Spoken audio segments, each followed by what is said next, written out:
Welcome back, everybody, to another episode of Paranormal New Normal presents Paranormal Primetime.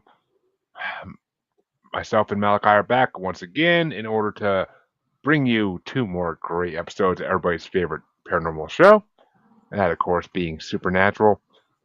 And, let's get right into it because I want to fucking talk about these episodes. These are some good episodes to talk about.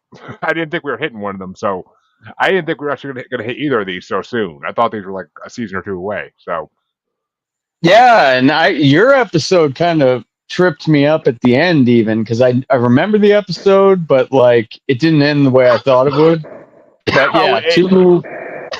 it ended exactly the way I knew it was going to because I remember that ending. That ending was epic, but we'll get to that.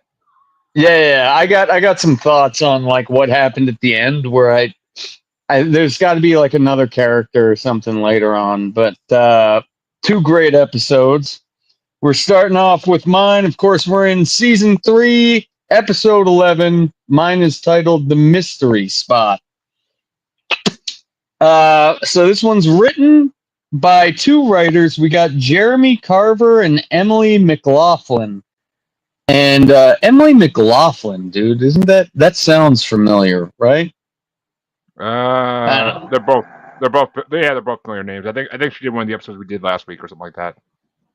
And then Kim Manners is directing it. She's been directing a few of these so far. Yep. So this one starts off, and Sam wakes up in the motel while Dean's in the bathroom, and all of a sudden you hear "Heat of the Moment" by Asia. And Dean's on the bathroom. Dean's sitting on the bed, pointing at Sam. Heat of the moment. Well, he's like in the hallway on there, like right next to the bathroom door. He's sitting on the bed, putting on his shoes. Okay, well, I'm watching it work. So, they end up in the bathroom after this. After Dean's like, "Man, this is a great radio station," and Sam's brushing his teeth, and Dean's just being annoying, gurgling for like as long as he's in there, I'm guessing. And they go to get breakfast at this diner, and Dean seems super excited about the pig and the poke Tuesday special thing. And sounds like my college days right there. Sounds like my college days right there. And Sam's like, "Do you even know what that means?" And Dean's like, "Oh, I don't care. I want it." So Dean orders that with a side of bacon, and they're talking about the case. And as they're like the waitress is there ordering they're ordering to the waitress, she drops the hot sauce and it just smashes all over the friggin' floor. And so Sam and Dean, they leave the breakfast diner and they're going to this mystery spot, right? Because somebody went missing and they're trying to figure it out. Dean doesn't even really think there's a case here, but Sam's, I don't know, they can't find Maggie from The Walking Dead with the guns, so they're going on this case. And they're talking about the mystery spot, and they decide that they're going to go out at night. And as they're walking down the street talking about the mystery spot, they see all the obvious features that are going on. There's a golden retriever. There's this blonde girl handing out flyers. There's these moving companies doing shit. There's all this shit going down the street. So that night they do break into the mystery spot, and I thought the mystery spot looked dope as hell. I mean, even if it is fake, it would still be a cool place to go and see. They got strobe lights and like green shit. It looked like something out of the Riddler, like from Batman. It looked like, calm down there. It looked like your freaking basic Carney freaking horror house. Okay, felt like home to me. Oh, yeah, I wonder why. So the owner he hears him and gets in there, and he's got a shotgun going. And he's like, "What the fuck are you doing?" He looks like he's tweaking out of his mind. And Dean says, "Hey, let's slow things down. I'm putting down the gun."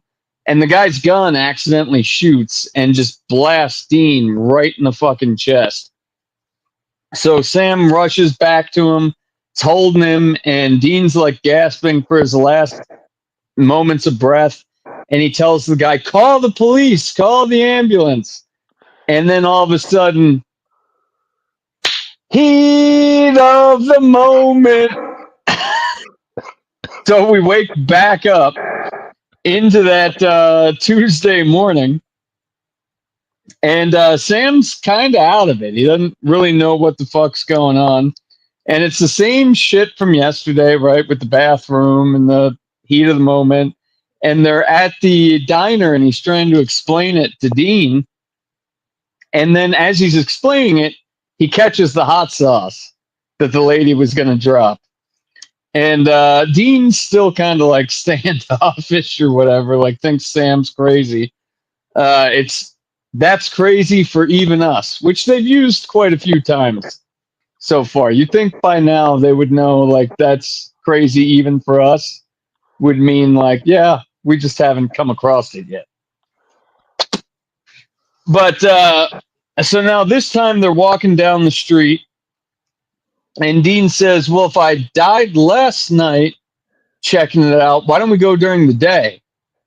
So they decide to go during the day. And as soon as they decide that, Dean steps off the curb and he's immediately hit by a fucking car. Heat of the moment. Same shit. Same shit happens, right? They wake up, they're brushing their teeth, they go to the diner, and Sam's trying to tell Dean, and he catches the hot sauce again. And this is where Dean's like, "So you're like, a Groundhog's Day?" Which that was cool. Glad they brought that in. And they're walking down the street and they're trying to find out what to do. And Dean almost, I mean, it's like the same game plan. Sam's like, "No." And Dean walks off the curb and Sam pulls him back before he's hit by the fucking car. And so Dean says, "Did that happen yesterday?" And then he's like, "Did it look cool?" And Sam says, "You peed yourself." And this is where, "Well, any man who's just hit by an automobile instantly release their bowels." He gets defensive. They make it to the mystery spot, and they're pretending to be reporters. And like Sam's super pushy and already kind of irritable at this point. And he's like, "Why'd that guy go missing? What do you know about it?" Like, this guy thinks he's in some sort of murder charge. And he's like, "Hey guys, like, I bought this fucking dying business at a foreclosure auction a month ago. I have no idea what the hell's going on." So they came to the conclusion, since the guy doesn't know what's going on, he seems believable, that all they got to do is keep Dean alive for a full 24 hours and they'll break the time loop. And right after they do this, that desk that the movers were pulling up to like the third floor pancakes fucking Dean, and then heat of the moment. Okay, so now he's telling Dean again at the diner, and this time Dean's like, "Well, I've been ordering the fucking poking the pig with the bacon. I'll just order sausage this time." And he's trying to break the fucking time loop. Immediately chokes on the fucking sausages and dies. And then right back to heat of the moment. Then we get a cut scene of Dean just like dying every fucking way, right? He's taking a shower, he falls. They're eating tacos, like just hiding out in the room, and he's like, "Does this taste funny to you?" Heat of the moment. And then, I mean, he's electrocuted, plugging in his razor. Cut to Sam and Dean back at the mystery spot. They got the owner like tied to a chair, completely taped up to a chair, and Sam is just ripping down the walls, and Dean's like freaking out because he's waking up the first time every time, right? And Sam's just like got this whole mystery spot ripped to shreds, and he's like, "I will rip it down to studs." And Dean's freaking out. He tries to take the axe away from Sam, thinking Sam's lost his mind. Heat of the moment.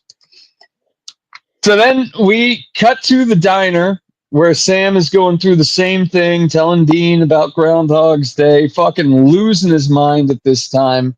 And he catches the hot sauce and he tells the waitress, I think you need a little bit more time at the archery range, Susan, or whatever the fuck her name is. Because obviously Susan accidentally shot Dean in one of these Tuesdays. So Sam tells Dean that he has had over 100 Tuesdays at this point. And this is as they're walking down the street, same thing. You got the blonde lady handing out the flyers, you got the dog, and you got the movers doing the desk that killed him the third time. And Dean goes up to the blonde girl handing out the flyers and grabs one. And the blonde girl is actually the daughter of the person that's missing right now. And Dean says, and it's missing person flyers. And Dean says, 100 Tuesdays? And you didn't bother to get one of those flyers yet? So Sam runs off and he's trying to talk to this girl again. And you see this cute little golden retriever that we've seen every time. And Dean says, oh, who wants a friend? Heat of the moment. So the little golden retriever killed him. At this time, we're back to the diner, and Sam has just got the computer out researching this missing person dude. And we find out that he was like, I mean, this was before YouTube. He had a blog, and he was a fucking skeptic like I am, and he was shutting down all of these tourist trap paranormal places like the Mystery Spot. And so they're going out and they're going to do some more investigating. And all of a sudden, Sam notices that one of the customers in there ordered something new. They had like strawberry jam on their pancakes instead of maple syrup or whatever. So fucking Sam runs over, grabs this guy, and he's got a wooden stake to his neck. And he's talking about how we've killed one of you before. You're the only one with enough power to do this. You're the trickster. And that's when the trickster says, shut up, chuckleheads. You didn't kill one of us before. And we find out it was the trickster from the last Trickster episode that we saw. And I mean, we knew, right? At the end, we saw him. He was still alive. So that was a pretty cool go back. Let me catch back up on these notes here. So, there's some back and forth in between the trickster shit. And eventually the trickster says, okay, I'll let you live till Wednesday. And he snaps his fingers. They immediately try to leave. So Dean's like conscious that Sam told him all this shit about living 100 Tuesdays. And they're loading the shit into in the baby. You skipped the best part. You skipped the best Which part? Oh, the bad song. Gonna go back in time. Fucking Back to the Future reference. Yeah. Yeah. So Sam doesn't wake up to Heat of the Moment. He wakes up to the Back in Time song. And they're loading the shit in the car. Sam goes back in to get the rest of the shit. And Dean's out there, and some tweaker dude asks him for his wallet. And it's the guy from the diner that's in there every day trying to, just so he has a place to sit. And every day he's giving the waitress change to get coffee. You got to buy something to stay in. Yeah, it's a call. So it's we've seen this guy every fucking Tuesday morning. We see this guy, so it's ironic that he would be the one to do it. Hold up. Can you hear me? I can hear you. Can you hear me?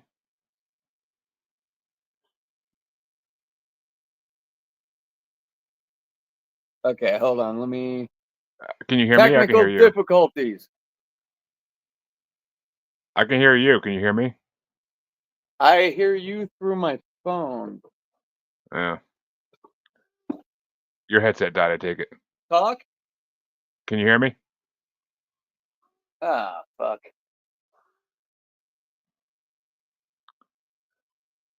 I Try knew it, these fucking headphones. Here, let me just take Bluetooth off. Yep. Okay. There we go. Can you hear me Better. still? Yeah, I can hear you still. Why the fuck can't I hear you? Check your speaker option. I don't see the speaker settings. And folks, Audio. this is how you fuck up during a podcast.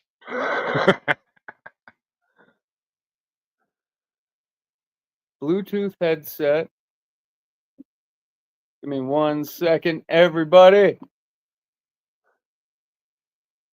Of course, this can't happen after he finishes this episode. Scanning for Bluetooth devices. Okay, there we go. Smoking buds.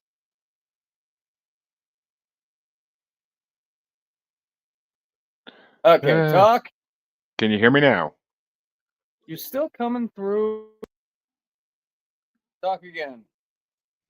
Can you hear me now? Talk again.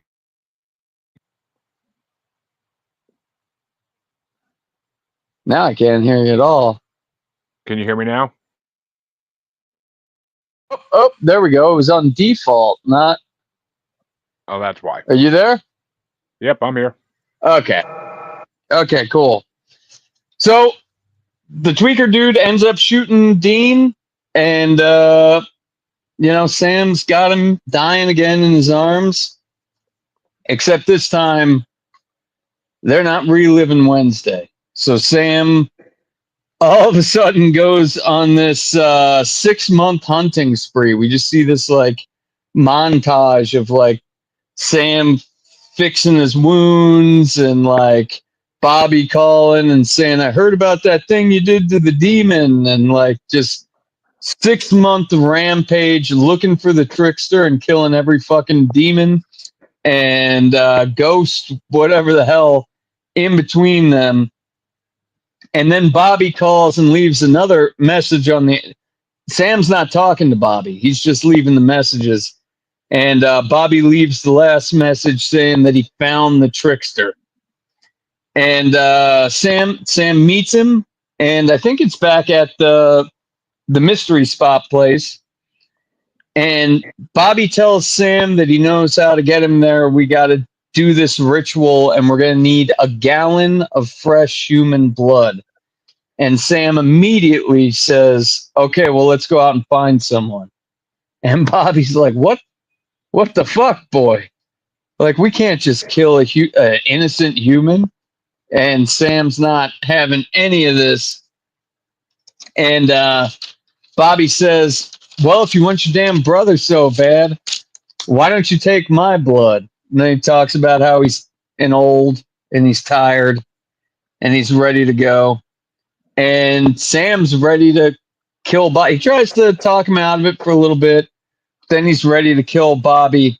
And all of a sudden, he puts that same wooden stake back up to Bobby's heart. And he says, fuck you, trickster. Right? He knows now that Bobby is the trickster. And the trickster gives Sammy Boy a good talking to and talks about how, you and your brother's reckless behavior of sacrificing each other for each other is only bringing you more pain and more pain and more pain. And Sam keeps begging, bring my brother back, bring my brother back. And that's when the trickster says, talking to you is like talking to a brick wall. And he snaps his fingers, They wake back up with the Back to the Future song. It's Wednesday again. Dean has no idea about the 6 month thing, but he remembers the 100 Tuesdays. He tries to go load the car by himself. Sam's like, "Abso-fucking-lutely not." And then they walk out together and they leave. But Sam still knows that Dean's time is almost up. Yep, yep. What do you Uh, rate it? I mean, this episode's a classic. It really is. I would easily give it like a 4.7. It's just hilarious the whole way through. And then that, like, they kind of drags the end a little bit with the whole 6 month thing. But I mean, I get that you have to do it to get to the point it gets to. But it just, I don't know. The ending wasn't everything I wanted to be, but it still gets a 4.7 from me because it's fucking just a classic. I'd give it a 4.8, dude. You got comedy, like the serious drama, the storyline. Like, I thought it was great. I thought it was a Eh, fucking excellent episode. If you're watching it, if it's a one off, you'd probably like not really get it. You just think it was like a Groundhog ripoff. yeah, it's actually also a it's very similar to an episode of Xena Warrior Princess that they did too, where Xena's friend dies every day too, and they're stuck in a time loop. I don't even remember the episodes of Xena. I haven't seen that shit since like I was 10. Yeah, I mean, and apparently Jensen Ackles says the taco death scene is his favorite death scene of the whole show. I thought that was pretty funny. That was a funny scene. Does this taste funny to you? Mm. And and the other one other fun fact for this one, it was filmed in Stevenson, British Columbia, which Uh-huh. was all, Yeah. which was also where Once Upon a Time was always filmed. So the town looks familiar to anybody who watched Once Upon a Time. It looks like Storybook from that show. Wasn't it the Bloody Mary episode too? Yep, yeah, Bloody Mary episode was filmed there too. Okay. I thought it was a great episode. Yours was a great episode too, though. Yep, and I guess we can get to that one. Uh, my episode, folks, and I honestly thought this one was so much later in the series, but well, not Yeah. that much later, but I thought it was at least season 4 or 5. But my episode was season 3, of course, episode 12, Justin Bello, which was written by Sarah Gamble and directed by Phil Segretia. That might be a first. Yeah, I don't recognize that name. I can't say I do. But uh, the episode starts off with Sam and Dean on the trail of Bella to try to get the stolen Colt back. They track her to Monument, Colorado, only to break into a hotel room, find it empty, and they answer the room phone when it rings, and Dean finds Bella on the other end, who says she's already 2 states away, and she indicates that she set them up. Moments later, we see police storm into the room, accompanied by who else but everybody's favorite cop, Special Agent Victor Henriksen. And Sam and Dean are chained up like prisoners and taken to the local sheriff's office. And Henriksen called ahead and made sure that the Bodunk little town's two cop small office is equipped fully for the Winchesters. He calls his director and the FBI, and he insists on sending a chopper to expedite them because he doesn't want to give them any time to break out or anything. Sam and Dean are placed in a small cell, and he comes to talk to them. He goes back and forth with Dean a little bit before telling them that they will be taken to a maximum security prison in Nevada and kept there until trial. And that's probably the last time they'll ever see each other ever again. He's got a lot of balls, this guy. But This whole but part kind of reminds me of the Jeepers Creepers 1 yeah, jailhouse. yeah, yeah, kind of. But the deputy director arrives in the chopper, and he insists the first thing Henriksen does is fill out all the paperwork first. Of course, because government. And he goes to talk to Sam and Dean in the holding cell, and he reveals that he is, in fact, a demon who's possessed by a demon, and he shoots Dean in the shoulder with his gun. Sam fights him off and begins an exorcism, which is cut short when the demon's like, "I don't got time for this," and he vacates the host's body completely. Everybody else hears the gunshots and runs in to discover that he's dead. The FBI agent is dead on the floor, but they're confused because there's no blood, and they have no choice to believe that Sam Dean didn't shoot him, even though Sam has a gun in his hand. And So they Dean go, shot. yeah, though they don't believe that he was possessed still. But the other FBI agent that was there, Calvin, goes outside to find out what's happened to the rest of the officers in the chopper, only to discover that they're all dead, throats slashed. The chopper explodes, and Reedy is killed by another demon possessing one of the fallen officers. And the local sheriff starts freaking out and wants to go outside and fight, but Henriksen realizes they're under siege and convinces them all to stay inside and barricade the doors. All the communications go down, phone, faxes back then, probably everything else too, and computer, I think, because it was 2006. And the electricity shuts off, because why not? The only people left inside are the sheriff, the deputy, the secretary, who we'll learn a little bit more about in a little later. Henriksen and Sam and Dean are the only ones left inside the building. Sam's trying to patch up Dean's bullet wound when Henriksen comes to the cell and confronts them. And he's assuming that the siege is about to be carried out by their friends or other hunters. And he's unwilling to believe otherwise. Right after he leaves, Nancy, the secretary, comes to the cell. Sam convinces her to bring them a clean towel so he can clean Dean's wound. And when she hands it over, he grabs her wrist and steals the rosary from it. It's funny as hell because Dean has no idea what he does at first. He's like, "Dude, what the fuck?" Yeah, I know. But he still kept his mouth shut until they Oh left. yeah, he always figures there's got to be a reason. But later on, the sheriff comes in and unlocks the cell. He gets in the cell and he wants to get everyone out of the station into safety. But Henriksen interrupts, though, shooting the sheriff, and we find out he's been possessed as well. Sam and Dean manage to get a hold of the demon and exorcise him by using the holy water made in the toilet with the aid of the rosary. Brilliant plan.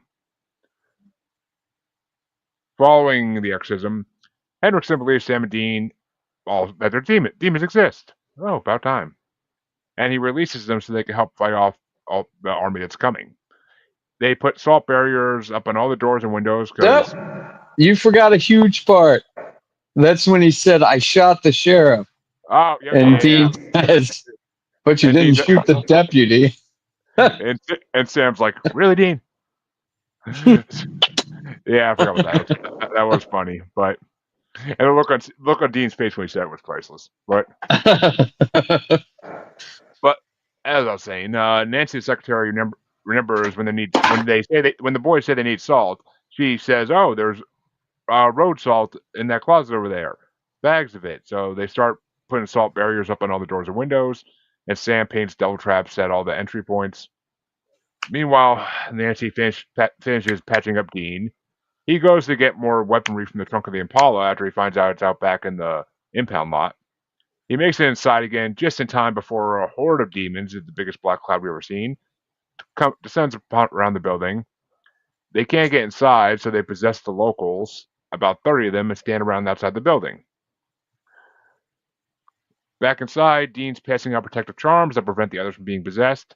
And this is when we find out Sam and Dean say they don't need the charms because they have matching tattoos on the left side of their chest of the charm. Which we talked about this before, and we were asking like when we find out about that, and apparently at some point in this season they got them done. I thought like you. It was later, like 4 or 5. Yeah, I actually felt like it was supposed to be sooner, but apparently not. But they're waiting around inside. They're arming up. Dean and Agent Henriksen discuss their lives and how they're not so different. Now that Henriksen finally believes they're actually trying to do good instead of just being criminals.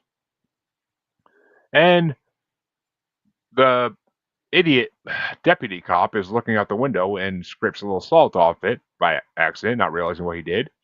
And Ruby shows up and she's able to get in through that salt line damaged. She tells him that the demons are from Lilith, Sam's demonic rival from the west, and tries to convince him that the solution is a spell that she knows that will vaporize all the demons within a radius, including herself. And this is actually the first time we hear of Lilith. So, well, and Sam didn't tell Dean about Lilith. Well, we didn't know that Sam knew about Lilith. We just knew that Sam knew there was somebody rising, but that was trying to like go after him. I don't think Sam knew the name either till then. But yeah, we know that he was hiding a secret from Dean. yeah. But when they ask her how to do the spell, she says it requires the sacrifice of a virgin, which Dean quickly says, there ain't no virgins around here. And Nancy volunteers as she is a virgin. But Dean immediately starts saying, no, we're not going to kill you. There's got to be another way. And Sam's trying to convince him, like, oh, but we can do it and it'll work. And and Dean tells him, no, we're just going to open the doors and fight them up ourselves. Ruby gets all pissy and leaves. It's funny because she literally walks out the door and says, anybody want to stop me? And they all just move out of the way. But but Dean's plan, it works. The three, him, Sam, and the agent fight the demons inside while Nancy and the deputy bar the doors behind them from the outside, trapping the demons inside, but not before one of the guys from the chopper escapes with his neck all sliced up. And they play, and see, when they, I kept saying to myself, why don't they do this? There has to be a loudspeaker outside of this place too, but I guess not. Sam actually thought ahead and finally has a pre-recorded exorcism, and he plays it over the office's PA, sending the demons all back to hell. That all the ones that didn't escape. And like, wouldn't the police station have like PAs outside as well in case of emergencies? But the power was off to the building. Still, but I mean, and actually, that's two firsts for exorcisms in this, because it's the first time Sam does an exorcism from memory, and it's the first time that they use the PA system to do a mass exorcism. So, two first. And after it's all done, Henriksen promises Sam Dean that he'll lie about what happened and say they were killed in the chopper explosion in order to get the law off their backs, now that he knows all these things exist. And at that point, Dean tells, and a little earlier, Dean told them, like, yeah, ghosts exist, vampires, werewolves, all this fun stuff exists. Oh, but not Bigfoot. Bigfoot's a hoax. Which pissed me off. Pissed me off a little. But what if he would have said frogmen were a hoax? I'd be fine with that. But I always was a little pissed they never did an episode with Bigfoot, like where they found like one that actually exists or something. But well, especially with the tulpa, right? Like that whole tulpa thing. Either that, or like even the alternate dimension. Oh, okay, we're not giving away secrets here, but so Sam and Dean leave the police station, and after they leave, we see a little girl walk in, accompanied by someone we believe is her mom, and she's looking for her two friends. One's tall, and the other one's really cute, and and she finds out they left. So this little girl puts up her hand, and the whole building starts shaking, and her eyes are glowing white. She destroys the whole building and kills everyone in it, including Nancy and Henriksen. Ruby shows up in Sam and Dean's motel room and tells them to turn on the TV, and yells at them, saying, see, you could have killed one girl and saved everybody else in this scenario. And that's what, do you think Ruby was just like waiting outside and she's like timing the news? Because she busts in and she says, turn on the news. And it like perfect timing for this 3-minute news broadcast. She's just in her head like 5, 4, 3, 2, bust in. They never get into whether she actually like can teleport or some shit, like how she gets around so fast. Like, because a demon can't just leave a body and then like that body meet them somewhere. So like, yeah, like how is she getting around so fast? Like they never really explain that, I don't think. But we get the title of this episode in the last line because she yells at them for not behaving appropriately under the Justin Bello, or AKA Laws of War. And that's where we get the name of the episode. And the episode ends. And this is our first introduction to Lilith, which I swear I thought, and I think it's what you meant earlier, like I swear Lilith didn't come in for a long time. But yeah. Well, and like at the end of that episode, that's when Dean's like questioning, like, maybe Ruby's right. Like, if we would have just sacrificed the Virgin Lady, we would have saved a fuckload more lives. But now And, everyone's dead. and I forgot to say this, but I did love it in the scene where the deputy and secretary are on top of the building, and she's like, "When this is over, I'm going to have so much sex," and the deputy's like, "Hi." Just not So with you. yeah. The I thought Hendrickson. I'm guessing there's another character coming up in the future where it was like a cop that was trying to arrest them that ended up becoming a hunter Yeah. that later hunts them. Is that from this or a different movie or something? I don't know. I'm not sure, honestly. I don't think it's from this, but I could be wrong. Yeah, And I thought Hendrickson was going to last. I thought he lasted a little bit longer at least, but um and when the demons are exercised, this is another first. When they're exercised in mass in the police station, they like the black cloud gathers at the ceiling of the police station and explodes, which in every other exorcism we've seen, they go down to hell. Like they literally the smoke goes down. And Mm, this is the only episode that effect is ever used in. okay. Mixing it up. Still season 3. We got what, 17 more to go? 13 more to go. But and this is the only episode of season 3 to feature all four main cast members. All 4. Yep. With like Sam. Lilith is. Nope. Sam, Dean, Ruby, and Bella. Okay. Ruby and Bella. I see. Ruby and Bella were considered main characters for this season. Didn't you say that like last season was the first time for all 3 main characters and they didn't include Bobby? Which, like, Bobby is definitely more of a main character than fucking Bella. Not in this season. He doesn't show up in every episode like she does for most of them. I get that's kind of a stretch, though. I don't know. Like, Bobby's been in as many as Bella has, I would think. Oh, and I didn't realize till just now, but I could totally see it. The girl who plays the secretary, Amy Garcia. Uh-huh. It's funny because she's like a very religious girl in this episode who's afraid of the devil but believes in him. And 9 years later, she'll play the lead in a show called Lucifer, where she works with the devil. Okay. Staying in the same genre. I can feel that. Which actually, there's a Lucifer reference in this show later, a few seasons later. Have you ever watched that? I've never seen Lucifer. I don't think my wife has either. I watched all of it until the last season on Netflix. I didn't get to watch that yet, but I've seen all of the when it was on Fox. I watched all of it. It's a great show. It's based on a comic book. The comic book, huh? Yeah, it's based on a comic book where Lucifer becomes an LA detective, basically, because he gets forced to stuck on Earth by God. Huh. And then what? He's a detective. He chooses to be on Earth. He runs a casino on Earth and whatnot, and he ends up working with a detective that he meets that he likes. So he ends up helping her just because he helps to have fun. Yeah, well, to have fun and because he has all these connections, so he's a good person because he knows all the bad people, obviously, and because he has his abilities. He has the abilities of the devil. So I mean, he can look into people's souls and stuff. But yeah, it's a good show. You should definitely watch it. It's on Netflix. You should watch it. We can get to it on here eventually. We have a few shows to do before that, but we can get to it eventually. But yeah, man, Wednesday when I was at work and my 2 episodes ended and I still had like 4 hours to go, I was like, fuck, I just wanted to binge watch after these 2 banger episodes. I'd give this a 4.8 as well. True. Oh no, we didn't do this one.